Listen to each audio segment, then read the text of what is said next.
오늘도 주께서 우리에게 주신 말씀을 가지고요. 저희가 고난과 영광에 대해서 좀 묵상을 해보려고 합니다.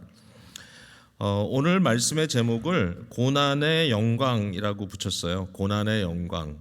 그러니까 고난은 고난인데 그 고난의 영광이라는 것이 있다라는 말씀입니다. 고난이 영광스럽다라고 하면 이것은 좀 역설이죠. 고난은 사실은 많은 경우에 굉장히 비참하죠. 근데 어떻게 고난이 영광이 될 수 있는가, 어떻게 고난의 영광을 말할 수 있는가라고 질문을 한다면 사실 오늘 본문 속에 그 답이 있다고 생각을 해요. 고난이 영광이 될 수 있는 이유는 그 고난의 자리에 누가 가셨는가가 모든 걸 바꿔놨다고 생각합니다. 여러분 가끔 관광지라고 해놓은 데 가보면 좀 우습지도 않잖아요. 볼 것도 없고 정말 아무것도 아닌데 누가 여기서 앉았다 갔다 그러고서는 플래그 하나 붙여놓고 관광지가 됩니다. 그런 모습들을 저희들이 자주 만나요. 어디든지 가면 어떤 좀 그래도 많이 알려진 어떤 유명한 사람이, 유명 인사가 그곳에 있었다. 한국에 가보면 요새는 K 드라마가 워낙 인기다 보니까 드라마 촬영지가 다 전부 다 관광지가 돼 있는데 사실 엄밀히 따져보면 관광의 가치는 별로 없어요. 뭐 그 드라마를 모르는 사람들에게 무슨 의미가 있겠어요. 그래도 어떤 배우들이 거기서 드라마를 찍었다라는 이유 하나만으로도 아주 흥분을 감추지 못하고 사람들이 찾아와서 그곳에서 사진을 찍고 갑니다. 같은 원리라고 생각해요. 모든 사람들은 고난을 당하고 아마 이 자리에 있는 어느 누구도 고난을 모면하고 한 번도 고난을 겪어보지 않은 사람은 아무도 없을 겁니다. 인생이 그렇게 만들어져 있지가 않죠. 이 땅을 살아가는 모든 분들에게는 고난이 있습니다. 제가 다음 주에 금요일에는 좀 재밌는 말씀을 나누려고 하는데요. 천국에도 고난이 있을까? 당연히 여러분은 없다고 생각하실 거예요. 거기에 대해서 좀 이야기를 나눠보려고 그래요. 근데 어쨌든 고난이라고 하는 것은 모든 사람에게 있는 것이고 이 고난이라는 현실은 우리를 낮추고 우리를 굉장히 비참하게 만드는 것처럼 느껴지는 순간 아닙니까? 일반적으로 고난은 좋은 일이 아니죠. 대부분 좀 안 좋은 일이 생겼다고 얘기하고 교회 안에서도 성도들에게 그런 일이 닥쳤을 때 우리는 기뻐하지 않죠. 우리는 고난의 역경을 가고 있는 성도들을 생각할 때마다 마음이 안타깝고 참 안 됐다라고 우리는 이렇게 이야기를 하지 않습니까? 그런데 어떻게 그 고난이 영광이 될 수 있는가? 어떻게 그 고난이 영광이 될 수 있는가? 다른 이유는 하나도 없다고 생각해요. 바로 그 고난의 자리에 영광의 주님이 계셨기 때문에 그 고난의 자리가 영광의 자리로 바뀔 수 있다라는 것이 말씀이 우리에게 보여주시는 사실인 것 같아요. 여러분, 믿음이란 게 뭘까요? 믿음이란 것은 참 대단한 것 같아요. 성도가 성도 되는 가장 핵심적인 이유는 믿음입니다. 믿음은 성령님께서 우리 안에 이루어 주신 기적인데요. 믿음은 아무 사람의 것이 아니다라고 성경은 선포하고 있어요. 믿음은 하나님께서 구원하실 자들에게 주시는 신령한 선물인 거예요. 저와 여러분에게 믿음이 있어요. 믿음이. 근데 우리의 믿음은 모든 것을 바꿔놔요. 근데 정말 믿음을 히브리서에서는 어떻게 이제 표현하고 있냐면은 오늘 본문 12장 2절에 믿음의 주에 온전케 하시는 이인 예수를 바라보자 그랬어요. 그러니까 믿음이라고 하는 것을 믿음의 주님과 연결시켰습니다. 제가 지금 금요일은 반복적인 내용이 많으니까 여러분들이 저것도 한 얘기 또 하네. 제가 망각증이 있어서 다시 하는 얘기는 아니고 강조하는 겁니다. 근데 이 믿음의 주라고 할 때 이 주라는 단어는 여러분 히브리서 우리가 공부할 때도 여러 번 얘기했는데 아르케이고스라는 단어인데요. 앞서가는 자 이런 뜻을 가지고 있어요. 창시자 이런 뜻도 있고요. 근데 사실 이 아케이고스라는 단어를 생각하면 사실은 아케타입이라는 단어가 생각이 납니다. 그러니까 복잡해졌네요 말이. 근데 중요한 포인트는 뭐냐면은 여러분 그 정형 또는 원형이라는 뜻입니다. 원형이 있고 그 원형의 카피가 있는 거죠. 그렇죠? 오리지널이 있고 오리지널의 카피가 있죠. 요즘은 복사기가 너무 좋으니까 그냥 시도 때도 없이 우리가 쉽게 복사를 할 수가 있고요. 또 디지털 시대다 보니까 디지털 카피에서 우리가 곧바로 프린트를 할 수 있는 이런 시대가 됐기 때문에 사실은 이 오리지널과 카피의 차이가 사실 별로 안 느껴질 수도 있어요. 너무 흡사하고 거의 동일하다고 말할 수 있으니까요. 근데 그럼에도 불구하고 여러분 그 사진이나 이런 것에 디지털 카피라도 오리지널이라고 하는 것이 굉장히 비싼 값에 팔리곤 합니다. 옛날로 돌아가서 생각해 보면 그 의미를 우리가 분명히 알 수가 있죠. 옛날에는 여러분 제가 갑자기 굉장히 나이가 든 것 같이 느껴지는데 카피 머신 없었죠. 제가 어린 시절에 제가 다니던 이민교회가 그 교회 주일 주보를 만들 때 저희 옆에 사시는 우리 매형 되시는 지금은 장로님이신데 그분이 토요일마다 정보를 모아가지고 주보를 만드셨는데 그때는 이제 이렇게 가리방 이렇게 손으로 긁는 건 아니었어요. 손으로 직접 쓰진 않았지만 타이프라이터에다가 그 용지를 이렇게 끼면은 그 용지가 이렇게 찍혀져요. 근데 그 용지가 찍혀지면 어떻게 되냐면은 구멍이 생기는 거예요. 글자 모양대로. 그래가지고 이렇게 타이프를 친 걸 가지고 많은 이 잉크와 기름이 묻어 있는 기계에다가 빙빙 돌리게 되면 밑에서 종이가 쭉쭉 빨려오면서 프린트가 돼서 나오는데요. 그거 제대로 하지 않으면 엉망진창이 됩니다. 복사가 번지기도 하고 또 혹시라도 이거 하다가 제일 큰 문제가 뭐냐면 오타가 나면 그 오타를 지우겠다고 와이드 아웃으로 이렇게 하는데 잘못하면 구멍이 크게 생기면 어떻게 고칠 수 없는 처음부터 다시 하지 않으면 이런 구멍이 생겨가지고 나중에 프린트를 하면 거기만 잉크가 시꺼멓게 묻어서 나옵니다. 기억을 하실까요, 여러분? 혹시 그런 경험들을 그렇게 이야기를 한다면 우리가 쉽죠. 원형은 뭐죠? 아주 원래로 돌아간다면 타이프입니다. 타이프. 그 쇠로 되어 있는 글자가 원형이 사실은. 그러나 이제 그것을 탁 찍어가지고 오리지널 카피를 만들죠. 그리고 오리지널 카피를 잉크가 있는 이 기계에다 놓고 돌렸을 때 거기에 복사되는 것이 이렇게 나오게 되죠. 자, 이걸 이제 원형과 카피라는 의미를 갖게 되는데요. 믿음에 있어서 믿음의 삶에 있어서 그리스도가 원형이라는 거예요. 아케타입이에요. 그리스도가 원형이고 그리고 그렇다면 누구냐? 우리는 뭐냐? 우리는 카피인 거죠. 카피. 우리에게 믿음이라는 것은. 그러니까 결국은 이것이 믿음이라는 것을 통해서 이제 엄밀히 이거를 이제 또 다시 정리를 하자면 예수 그리스도라고 하는 믿음의 정형과 우리가 딱 붙어가지고 그리스도의 정형 되심이 우리에게 카피로 묻어나는 거예요. 그러니까 결국 예수 그리스도를 끊임없이 봐야 되는 이유는 그리스도 예수의 경험과 그가 하신 모든 것들이 나의 삶의 경험으로 묻어나야 되고 나의 삶 자체의 성품과 모든 품격으로 드러나게 되는 거예요.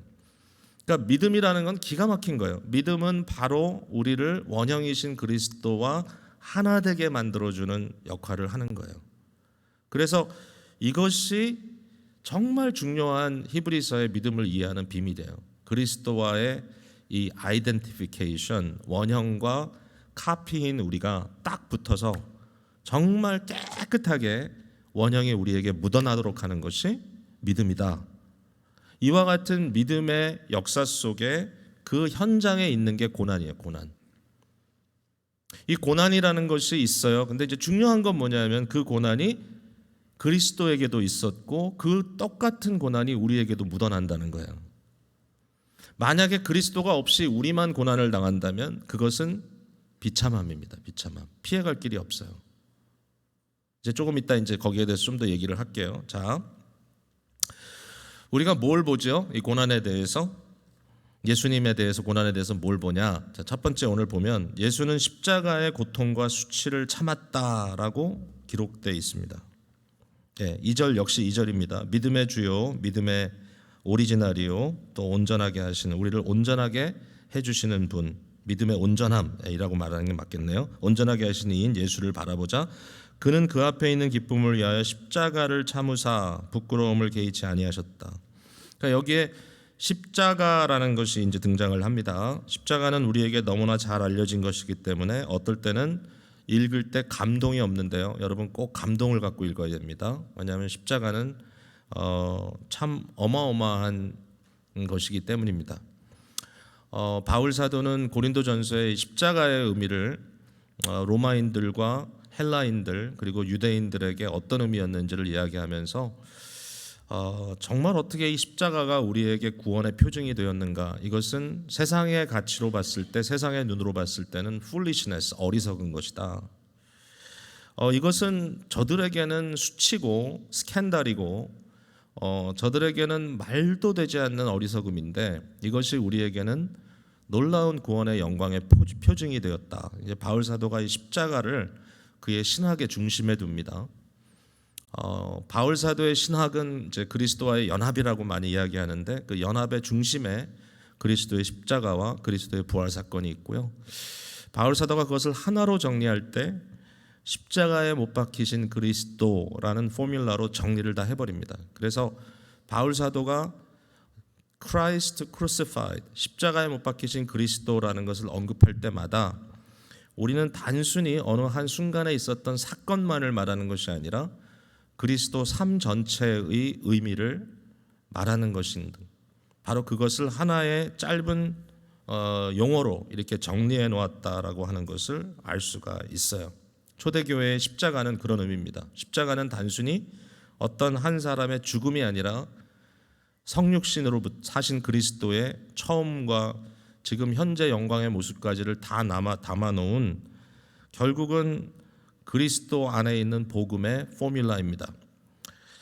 그리스도의 고난의 총체적 표현이기도 하고 한 단계 더 나가서 그리스도 사건 전체 다시 말씀드리지만 그의 고난의 그 모든 삶과 그의 죽으심, 장사되심, 부활하심 그리고 결국 하나님의 보좌에 앉으셔서 우리의 중보자가 되신 그 모든 것들을 요약해낸 것을 십자가라고 말할 수 있습니다.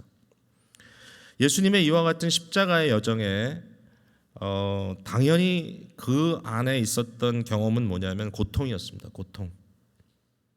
이 고통은 사실은 어린 시절부터 고통입니다. 십자가라는 것은 클라이맥스고요. 거기까지 이어지는 그리스도의 모든 삶이 고통입니다. 그걸 뭐 일일이 다 우리가 얘기를 해야 하나요? 근데 계속 말씀드리지만 그리스도의 고난 속에 원형이 들어있기 때문에 사실 우리가 겪고 있는 모든 고난의 그 모든 내용이 그리스도의 삶 안에 다 들어가 있다는 걸 우리는 봐야 합니다. 그래서 끊임없이 내 앞에 내게 놓여져 있는 고난의 사건들을 그리스도 안에서 발견하고 그것을 재해석해야 되는 것이죠. 어쨌든 그리스도의 삶은 이처럼 그의 죽으심은 고난이었다. 뿐만 아니라 여기 보니까 부끄러움이라서요. 부끄러움, 일종의 수치였습니다. 그리스도의 사건 자체를 놓고 봤을 때는 벌거벗김이었고 사람들이 침뱉었고 사람들이 놀렸죠. 네가 하나님의 아들이라면 그 십자가에서 뛰어내려 봐라.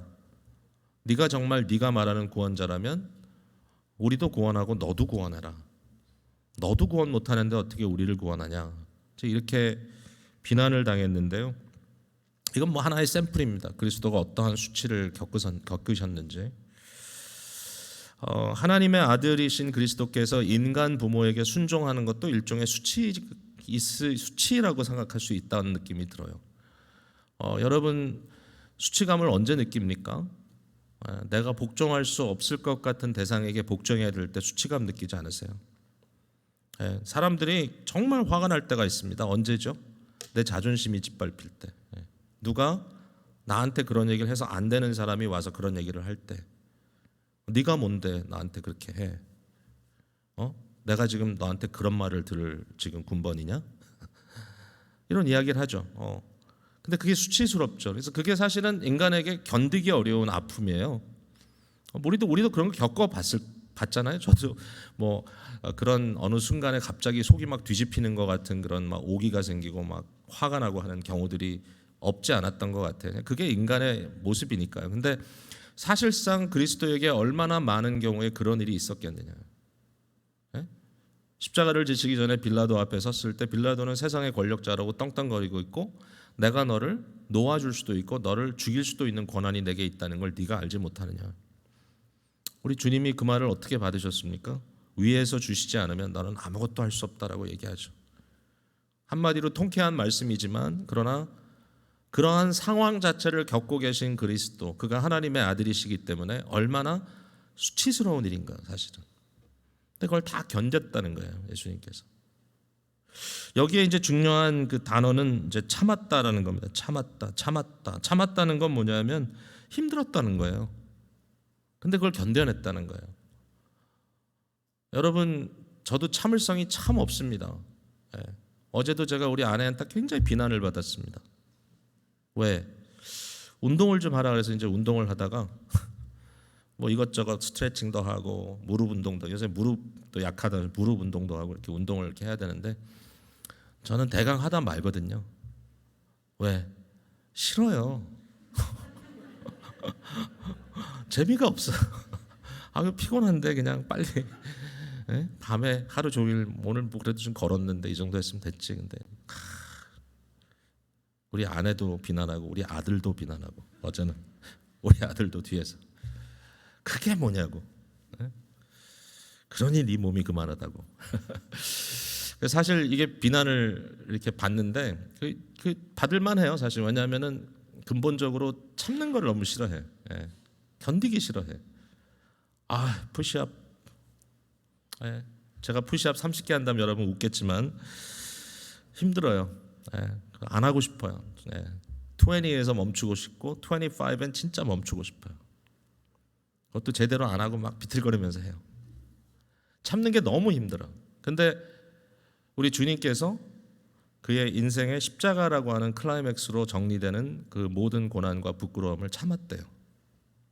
이게 예수님의 삶이었다는 거예요.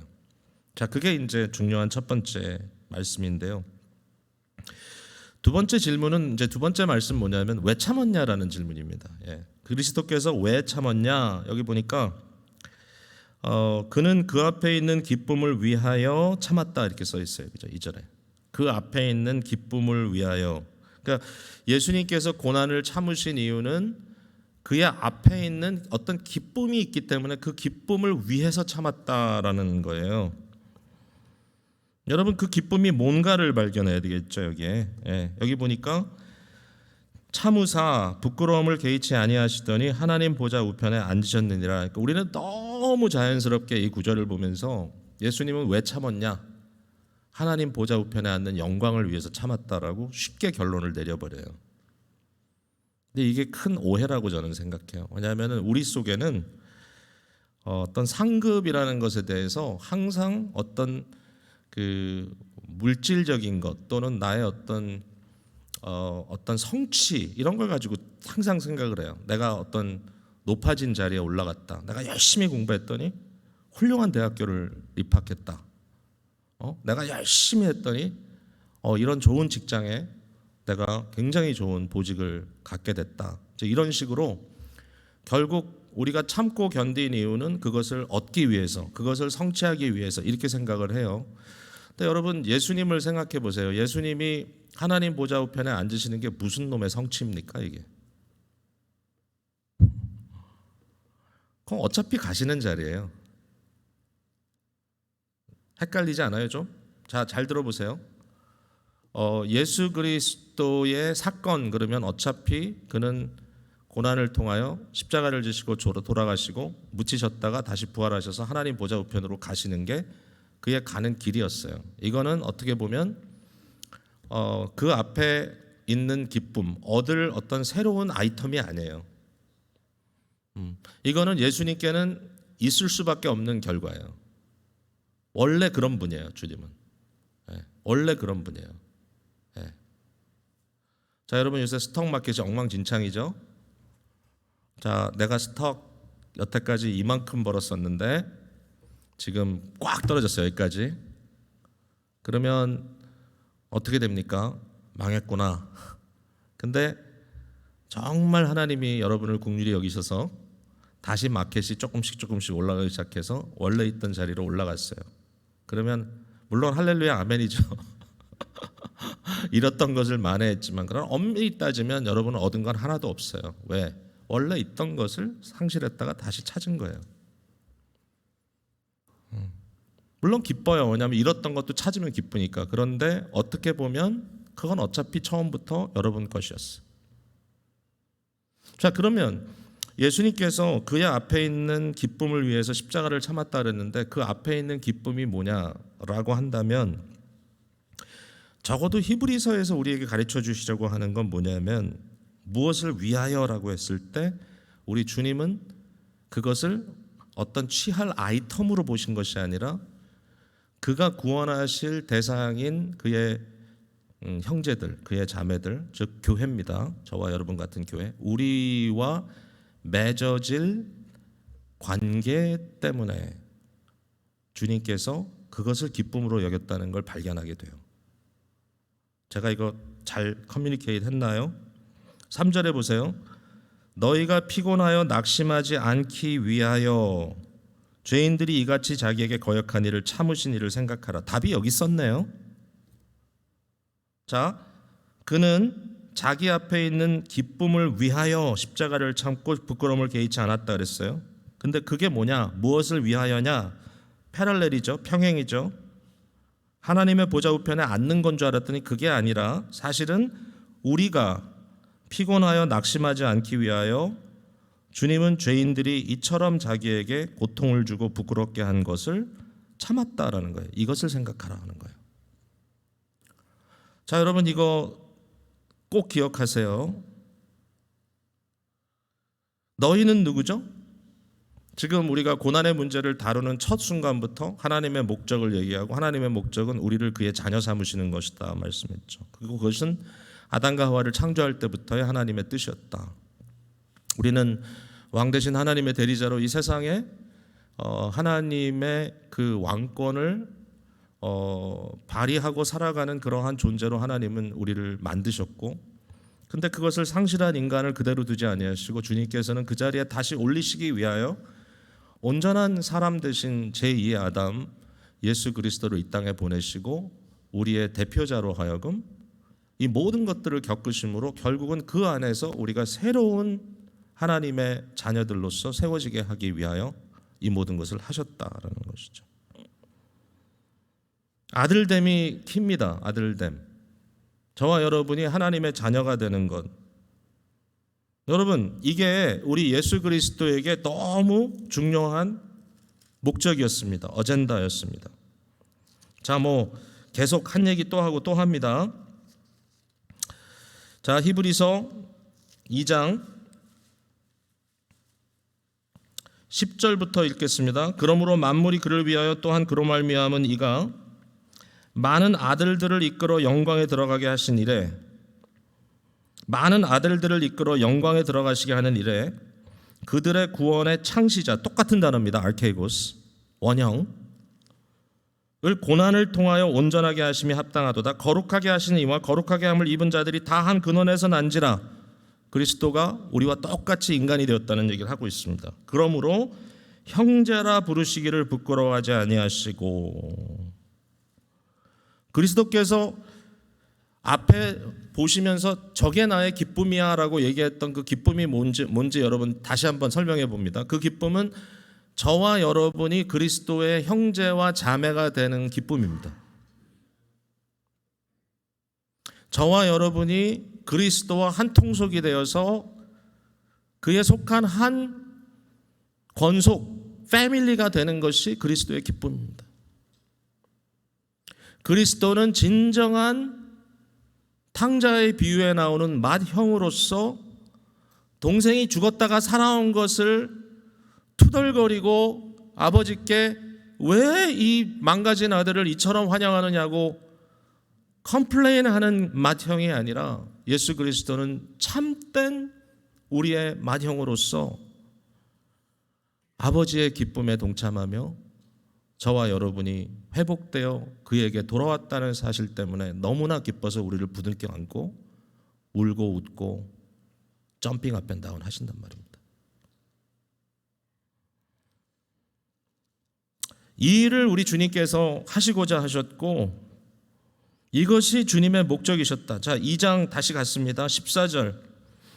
자녀들은 혈과 육에 속하였음에 그도 그리스도도 또한 같은 모양으로 혈과 육을 함께 지니심은 죽음을 통하여 죽음의 세력 잡은 자 곧 마귀를 멸하심으로 또 죽기를 무서워함으로 한평생 매어 종로를 타는 모든 자들을 놓아주려 하심이니.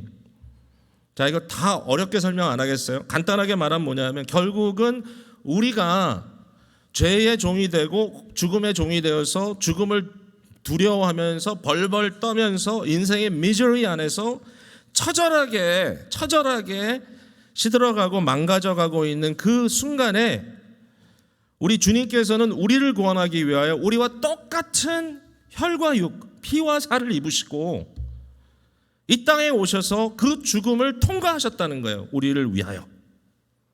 왜? 우리가 그리스도를 통하여 하나님의 자녀로 다시 세워지게 하시기 위해서.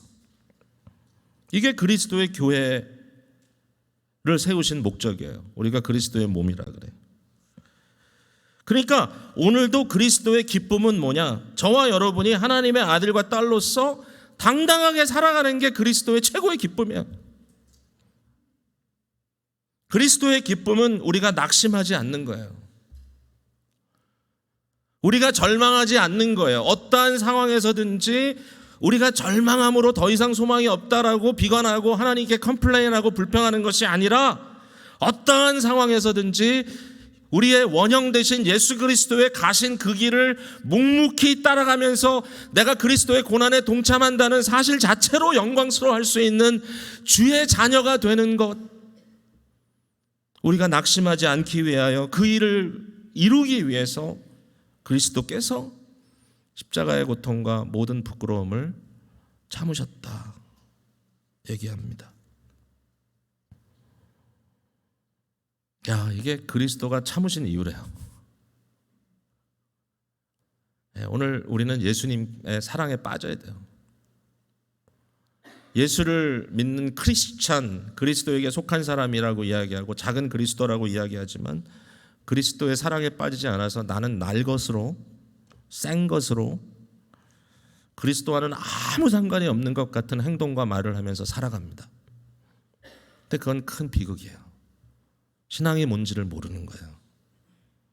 내가 하는 행동을 통해서 나는 그리스도를 봐야 하고 내가 혹시라도 그리스도와 전혀 상관없는 행동과 말과 삶을 가지고 하나님의 아들이라는 이름, 하나님의 딸이라는 이름은 가졌지만 아버지를 근심되게 하고 여전히 탕자의 모습으로 허랑방탕하게 아버지의 주신 그 어마어마한 은혜의 재산들을 소비하고 있다면 우리는 심각하게 자기 성찰을 해야 되겠죠. 근데 참 놀라운 게 기독교에는 항상 회개와 회복이 있어. 지금이라도 깨달으면 되는 거예요. 내가 잘못 살았구나. 예수님이 이런 분인데 내가 내 생각만 했구나. 주께서 이것 때문에 나를 이렇게 고난과 환난 속에 그 모든 일들을 주께서 겪어주셨는데 나는 전혀 모르고 살았구나. 지금이라도 오늘 이 순간에라도 가슴을 치고 주님 앞에 나오면 돼요. 여러분이 참아야 돼. 그리고 그리스도가 겪으신 것처럼. 여러분 깨어진 관계가 있습니까? 근데 그분들이 다름이 아닌 하나님의 자녀요, 예수 그리스도의 형제 자매이며 여러분의 형제 자매입니까? 근데 아직도 여러분은 깨어진 관계 속에서 조금도 미안한 마음이나 잘못했다는 생각 없이 상대를 비방하고 살아갑니까? 여러분 거기에 예수님이 어디 있습니까? 거기에 여러분이 그리스도와 함께 똑같은 자녀와 그리스도의 형제 자매가 되기 위하여 그 일을 겪으신 예수 그리스도의 참으심이 어디 있습니까? 거기에 이게 뭐 여러분 다 고치는 게 아니에요. 저에게도 하는 거예요. 도대체 우리에게.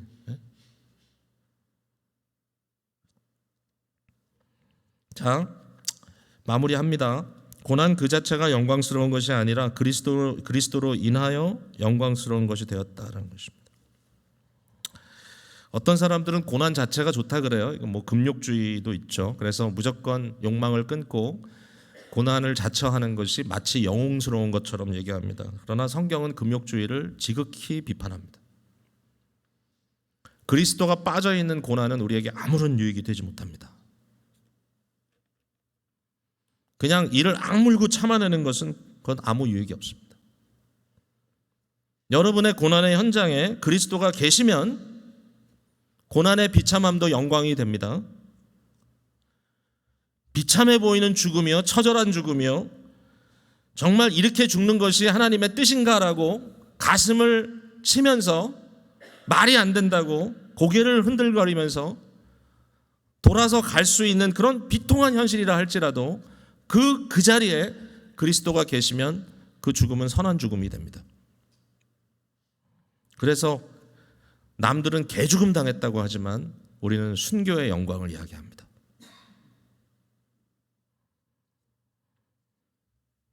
그리스도의 고난이 우리의 고난을 영광스러운 것으로 만들어요. 여러분, 이 우리의 고난이라고 얘기할 때 이것이 단순히 무고한 고난만 말하는 것은 아니라고 저는 감히 얘기하고 싶어요.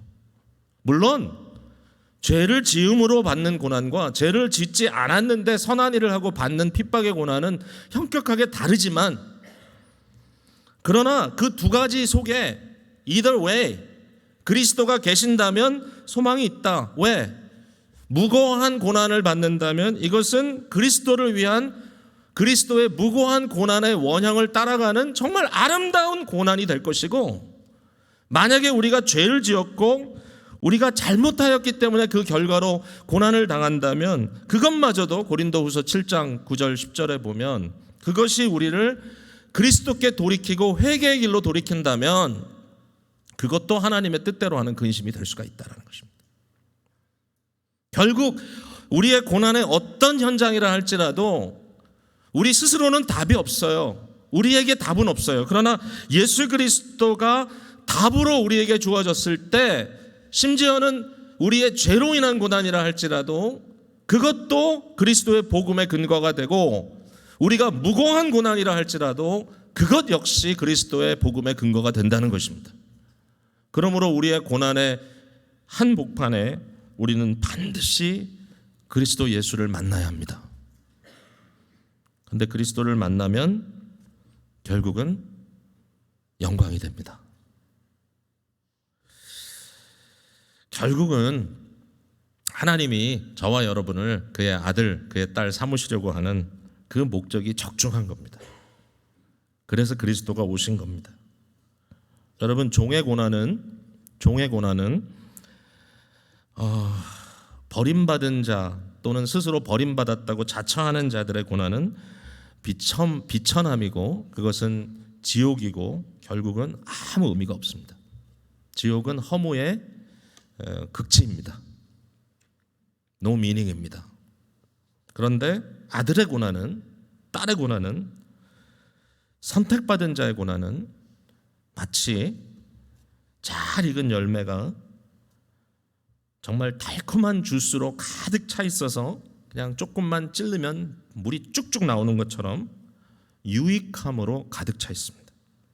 유익함으로 가득 차 있다. 10절에 그들은 잠시 자기의 뜻대로 우리를 징계하였거니와, 우리의 육신의 부모는 그렇게 한다는 거예요. 그러나 하나님은 우리의 유익을 위하여 그의 거룩하심에 참여하시느니라. 우리의 유익을 위하여 우리의 유익, 이 유익이라는 단어는 무언가 얻어지는 것, 이 gain이죠. gain, benefit이라고 할 수 있고요. 여러분, 바울 사도가 이렇게 얘기했죠. 내가 사는 것이 그리스도니 죽는 것도 유익함이라 그랬죠. 유익이다. 그것도 gain이다. 그것도 얻는 것이다. 왜냐하면 그리스도 안에라면 죽음도 얻을 것이 많다. 같은 맥락입니다. 어떤 일이 벌어지느냐? 하나님의 거룩함에 참여하는 길이고, 10절 그 다음에 우리가 연단받는 훈련이고, 결국 우리의 영혼이 단단한, 아주 썰릿하게 하나님의 자녀로서 빚어지는 것이고, 그 다음에 의와 평강의 열매를 맺게 하는 것이다. 11절에 의와 평강의 열매는 언제 맺느냐? 지금 맺어요. 지금. 여러분이 이 그리스도를 위하여 여러분이 고난을 참고 죄는 회개하고 그것을 뚫고 하나님의 뜻대로 근심하는 근심을 통하여 하나님의 기뻐하시는 일에 이르신다면 거기에도 의와 평강의 열매가 맺어져요. 왜냐하면 여러분 자신도 행복하고 여러분 주위에 있는 사람들도 굉장히 행복해져요. 여러분이 무거운 고난을 당하면서도 그것을 기쁘게 자처하고 하나님의 자녀된 것 때문에 내가 당하는 것을 영광스러운 것으로 여기고 살아간다면 여러분의 희생과 여러분의 헌신을 통해서 수많은 영혼들이 아름답게 빚어집니다. 희생과 헌신과 고난이 없이 영혼들이 살아나는 것은 사실 될 수 없는 것 같아요. 우리 예수님도 그렇게 하셨으니까요. 여러분의 삶 속에 의와 평강의 열매가 가득하게 되기를 바랍니다. 자, 오늘 여러분은 자녀를 위해서 고난을 받으시기도 하시고, 아내는 남편, 남편은 아내를 위해서도 사실 이런 고난을 받기도 합니다.